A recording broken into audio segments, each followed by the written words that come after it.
Thanks, Clay. I have a long speech here. There's not much really that I would like to add to any of those details. I'm just obviously very flattered to be here and to be honored tonight. It's quite a thrill. But I would like to take about 2 minutes to thank some people who have allowed this to happen. In fact, without the people on this list, it would not have happened. Each one of them was important in my survival. The first, and I think they're all here tonight, or at least represented here. The first one, believe it or not, is Cliff Robertson.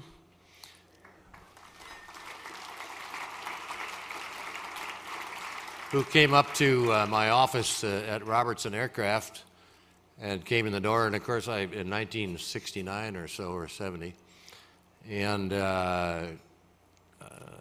I said, would you like your airplane company back? Because he didn't have anything to do with it, but he said no, but he said, I would like to borrow a Robertson Stoll airplane. I've got to put a movie together called J.W. Coop, and we'd like you to supply an airplane, of course for nothing. And we did, and it was, we were pretty small at that time, and the movie came out, and I think it was a Robertson Stoll Cessna 207, and we made, I think, 3 sales as a result of that exposure, and made the payroll and allowed me to go on to other things. Thank you, Cliff.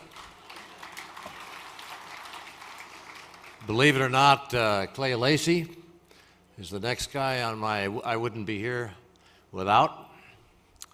Thank you. Clay, in 1974, when I was riding high in a contract with Gates Learjet to try to reduce the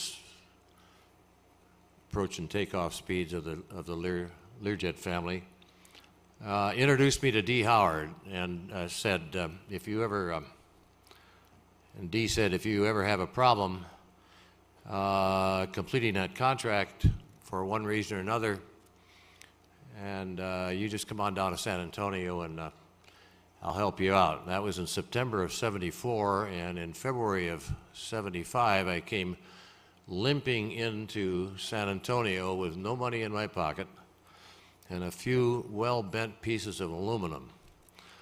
And he backed it, and we became partners, and the rest on that program was history. We did very, very well with it. In fact, well enough to be attracted to, or attractive to Rockwell International, who asked us to work on the supercritical wing or work on re-energizing the Sabreliner program. And we did that and had a pretty successful technical piece of equipment in the Mark V wing, the first supercritical wing in service in the United States, but we couldn't seem to get it through corporate. And along came Bob Hoover, who with North American Aviation Division said,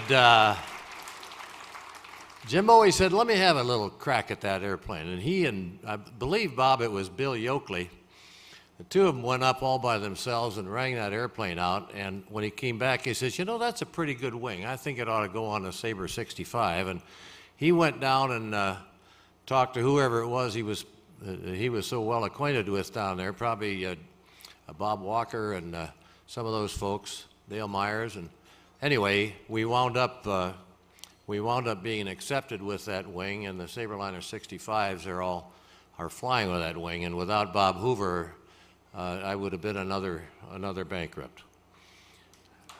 Thanks, Bob. You don't believe this, but about this time in my life, guess who entered? Joe Clark. Entrepreneur's entrepreneur. And he came in and helped me reform our efforts in our engineering and got me, he's the world's best deal maker, I'll tell you. And and fixed up a deal with Morrison Knudsen, got us going on the King Air in 1981, I think it was, and that airplane program is still in production today. And Joe is off doing bigger and better things, has humbled most of us with his success with his winglets, and thank you, Joe, for being a part of my life.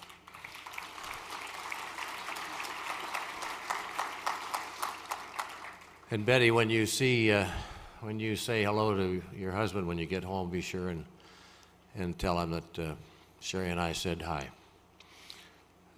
The second last fella here that has contributed greatly to my life is Bruce McCaw, who had the great I guess guts, stick his neck out and let me borrow his Learjet twice, once for the locker, the fuselage locker back in 1993, and a second time, which for almost 3 years, and put 500 hours on developing the drag reduction system for the Lear 35 and then the Lear 31. And Bruce, you know, with a guy like you as a friend, it's hard to go wrong, and thank you so much. And the last fellow that I had hoped was going to be here because Sherry and I ran out and saw his movie that he made with some other fella was Morgan Freeman, who made the movie The Bucket List. And I would thank Morgan. If you haven't seen the movie, it's an absolutely excellent movie. And I would thank Morgan for giving us a few options as we all approach this interesting age in our life of what to do with the last 6 months of it, because it's fantastic. Thank you very much.